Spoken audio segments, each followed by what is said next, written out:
Love had never been something I chased. It found me when I least expected it, wrapped in the form of a woman who made life feel effortless. Natalie was my sun, my peace, my every reason to believe in forever. From the moment I met her, I knew she was different. Our wedding had been a dream, soft golden light bathing her in warmth as she walked down the aisle, eyes glistening with unshed tears. Her hands trembled in mine, not from fear but from overwhelming emotion. That day I felt invincible. Marriage didn't change much between us. The love we shared remained the same, untouched by the weight of labels or expectations. We spent our first week as husband and wife wrapped in each other, savoring every moment as if the world outside didn't exist. But then came the trip. Natalie's parents were persistent. "It's a tradition," her mother had said, clutching her hand as if I was the one keeping her daughter prisoner. Just 1 week away with family. I had no reason to object. We had forever ahead of us. What was 7 days apart? Yet, something about the way Natalie hesitated before agreeing unsettled me. The morning she left, I pulled her close, breathing her in as if I could hold onto her scent until she returned. "I'll miss you," I murmured. Her lips brushed against mine in a soft, lingering kiss. "I'll call every night," she promised. And for the first few days she did. Shifting tides. Her voice held the same warmth at first. She told me about the resort, the beautiful ocean views, the long walks on the beach. But soon our calls grew shorter. Texts became sporadic. On the 4th night I called her first. It rang. Once. Twice. Straight to voicemail. I frowned, trying again. No answer. Anxiety coiled in my stomach, but I told myself I was overreacting. Maybe she was asleep. Maybe she had forgotten to charge her phone. Yet doubt gnawed at me. By the 6th day, I barely heard from her at all. When she finally responded, her message was short. "Sorry, busy with family. See you soon. Love you." Something about those words didn't sit right. Natalie had never been the type to grow distant. She was the kind of woman who made me feel like the only man in the world. The sudden change left me restless, uneasy. Then, the morning of her return arrived. I counted down the hours until she walked through our door, eager to hold her again, to shake off the strange feeling that had haunted me all week. But when she finally stepped inside, the woman I married was no longer the same. A stranger in her skin. She smelled different. Not just the lingering scent of the ocean or the crisp freshness of travel. Something else clung to her, something unfamiliar. A hint of expensive cologne that wasn't hers. Her eyes, once so full of warmth, looked distant, detached. "Hey," I greeted, stepping forward to embrace her. She barely touched me, her hug weak, lifeless. "I'm exhausted," she muttered, pulling away too quickly. I searched her expression for something, anything that explained the shift. But she offered no explanation, only a tired smile before disappearing into the bathroom. For the first time since knowing her, I felt like an outsider. That night, I lay beside her in bed, watching the ceiling while she faced the opposite direction, her body curled away from mine. She used to tangle her legs with mine as we slept, used to press her face against my chest, seeking warmth. Now, a chasm stretched between us. Something had changed. I just didn't know what. But I was going to find out. Natalie had always been affectionate, always reaching for my hand, stealing kisses in passing, whispering playful teases that made me feel like the only man in her world. But the woman who returned from that trip was someone else. I tried to ignore it at first, convincing myself that exhaustion from travel had drained her warmth. Maybe she just needed time to settle back into our routine. Maybe I was overthinking. But doubt is like a slow poison. It seeps in, corrodes everything in its path, and refuses to be ignored.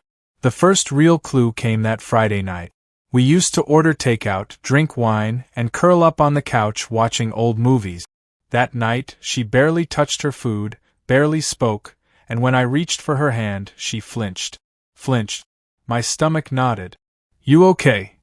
I asked, keeping my voice light despite the dread creeping in. She nodded too quickly, her fingers tightening around her phone.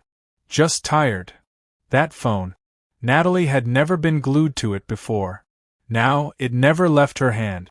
And every time it buzzed, she turned away to read the messages, lips curving into a soft, secretive smile. I didn't ask who she was talking to. Not yet. I wanted to trust her. The growing distance. Days passed, and the gap between us widened. She came home later than usual, claiming work had piled up in her absence. At night, she lay beside me, but it felt like sleeping next to a ghost. One morning, as she showered, I reached for her phone.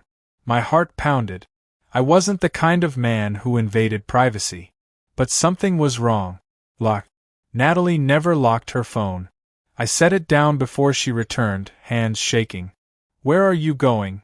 I asked casually as she dressed in a sleek black dress, one I had never seen before. "Dinner with some friends from work," she said, fastening earrings with practiced ease. I forced a smile. "I'll come with you." She hesitated, just for a fraction of a second, but I saw it. "It's just girls," she said, turning away too quickly. "Nothing exciting." Something inside me snapped. "Natalie." I stepped closer, lowering my voice. "What's going on with you?" She sighed, feigning impatience. "Nothing, Aaron. You're making a big deal out of nothing." That was the first time she lied to me so blatantly. Because I followed her. The man in the shadows. I felt sick doing it. Ashamed. But I had to know. She didn't go to a restaurant. She went to a hotel. I parked across the street, watching through the rain-streaked windshield as she entered the lobby, heart hammering so violently I could barely breathe. 15 minutes passed. Then a man stepped out of a sleek black car, walking into the hotel with easy confidence. Tall, dark-haired, expensive suit. I clenched the steering wheel, knuckles white. Moments later, they emerged together. Natalie laughed at something he said, tilting her head the way she used to with me. Then she touched his arm, and he leaned down, brushing his lips against her temple. My vision blurred. The woman I married, the woman who vowed to love only me, was in another man's arms. And she didn't look guilty. She looked happy. The confrontation. I don't remember driving home. My hands shook so badly I barely made it through the front door. When she arrived hours later, I was waiting. She paused, sensing the storm in my eyes. "What's wrong?" I inhaled sharply. "I saw you." Her face paled. "Saw what?" I stepped forward, my voice low and steady.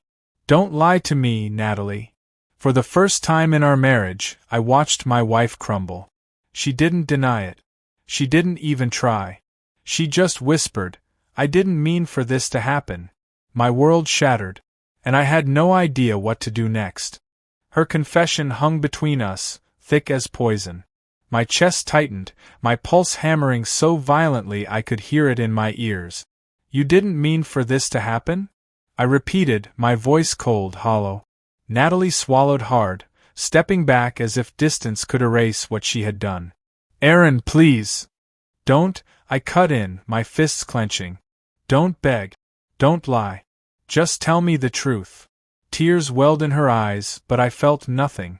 The woman who had been my everything, the woman I had trusted with every part of me, was a stranger now. "How long?" I demanded. She hesitated, her silence cutting deeper than any blade. "How long, Natalie?" I roared. Her lips trembled. "Since the trip." My stomach twisted. "Who is he?" She exhaled shakily. "His name is Daniel." Daniel. A name that would haunt me. I ran a hand through my hair, trying to breathe, trying not to break. "Your parents' trip? Was that just an excuse to see him?" "No," she whispered. "I met him there. It wasn't planned." I laughed bitterly. "Right. Just fate, huh? You go on a trip as my wife and come back as his lover." She flinched. "It wasn't like that.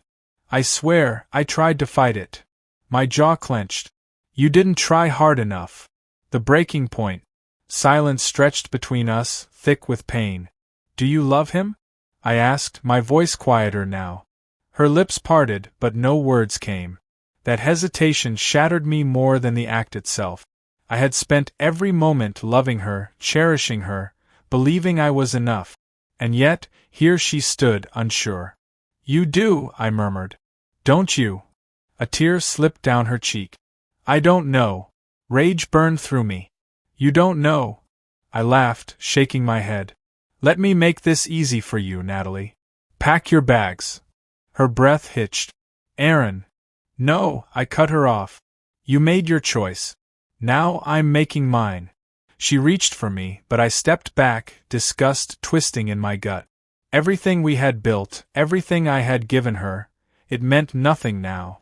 "Get out," I said, my voice like steel. Tears streamed down her face. "Please, I never wanted to hurt you." "You did," I whispered. "And you don't get to take that back." She hesitated, as if hoping I would change my mind. But I wouldn't. This was over. Natalie wiped her tears, nodded shakily, and walked away. As the door clicked shut behind her, I felt my heart crack. But I refused to let it break. The silence after she left was deafening. No arguments, no begging, no more empty reassurances. Just an aching emptiness, a raw wound left by the woman who once swore forever to me. I sat in the dimly lit living room, staring at the spot where she had stood, her last tear-streaked glance seared into my memory. My heart should have been broken, but all I felt was exhaustion. Betrayal didn't bring the cinematic, dramatic devastation I once imagined. It just left a void, one that I wasn't sure how to fill. For the next few days, I moved through life in a daze. Our home, once filled with laughter and warmth, felt cold. The bed was too big, the air too still. I found myself expecting her to walk through the door, to call my name, to act as if nothing had changed. But everything had. The aftermath. Word spread fast. Friends called, offering sympathy. Some were shocked, some were angry on my behalf, but none of them could undo what had been done. Then came the text. "Natalie, I'm sorry, Aaron. I didn't want this to end this way." I stared at the message, my thumb hovering over the keyboard. Did she want me to forgive her? To take her back? I wasn't that man. I deleted the message and blocked her number. Closure wouldn't come from words. It would come from walking away, from reclaiming the pieces of myself she had shattered. The unexpected encounter. 3 weeks passed before I saw her again. I hadn't planned it, hadn't even thought about it. I was at a restaurant downtown, sharing drinks with an old friend, when my gaze landed on her. She wasn't alone.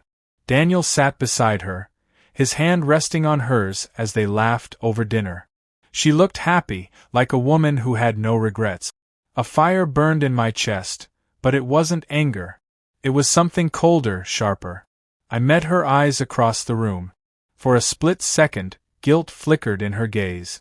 But she didn't look away. She held my stare, almost as if she were waiting for me to react. I didn't.